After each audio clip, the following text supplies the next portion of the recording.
puso ni Kristong Hari, narito ako sa iyong paanan na sumasamba sa iyong mapagpalang kadakilaan. Lakip ang taos-pusong pasasalamat ay kinikilala kong pinili mo ako upang mapabilang sa mga alagad ng iyong kaharian. Nais kong maging tunay na iyo, Panginoon, at sa pamamagitan ng kabanal-banalang Birhen na aming ina, iniaalay kong buong buo ang aking sarili sa iyo. Nais kong ang aking kaluluwa'y manatiling banal sa lahat ng pagkakataon. Bigyan mo ako ng lakas upang pasanin ang iyong krus, samantalang ako'y nabubuhay dito sa mundo.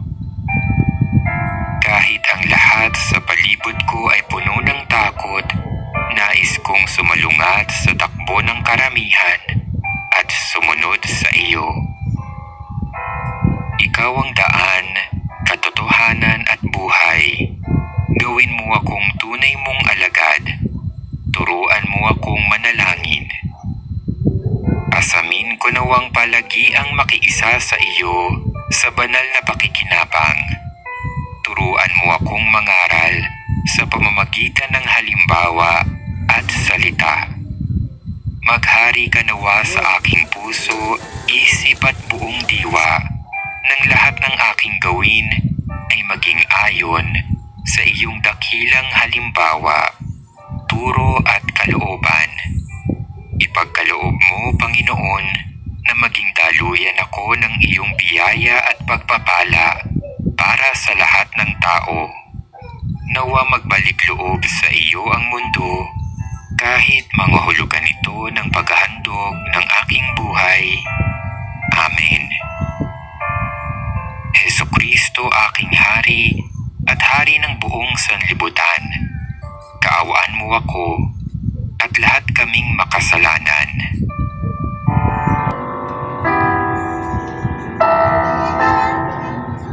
Sinasamba kita, Jesus ko, Hari at Panginoon ng mga bayan.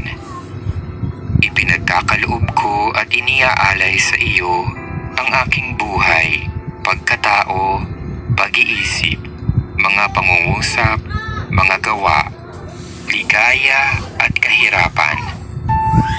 Hindi ko nais gamitin ang alinmang sangkap ng aking buhay, kung hindi sa pagpuri at pagbibigay dangal sa iyo. Ikaw ang siyang tanging sanhi ng aking paggiliw, ang patnugot ng aking buhay, ang katibayang sagot sa aking pag-aalinlangan, ang nagpupuno sa aking mga kakulangan at matibay na kuta at takbuhan sa oras ng aking kamatayan. O Hari ng kapayapaan, gawin mo akong karapat-dapat na humarap sa iyong amang nasa langit. Ipinauubaya ko sa iyo ang buo kong pananalig dahil sa ikinatatakot ko ang aking kahinaan at karupukan. Kaya iniaasa ko ang lahat sa iyong kabutihan. Lipulin mo ang lahat ng mga dapat mong ikapuot sa akin. Ikaw na ang lumagay sa aking puso na parang isang banal na tatak at mahalagang tanda upang kailanpaman ay huwag akong makalimot at mawalay sa iyo. Alang-alang sa kagalingan mong walang hanggan, isinasamo ko sa iyo na isulat mo ang aking pangalan sa aklat ng buhay.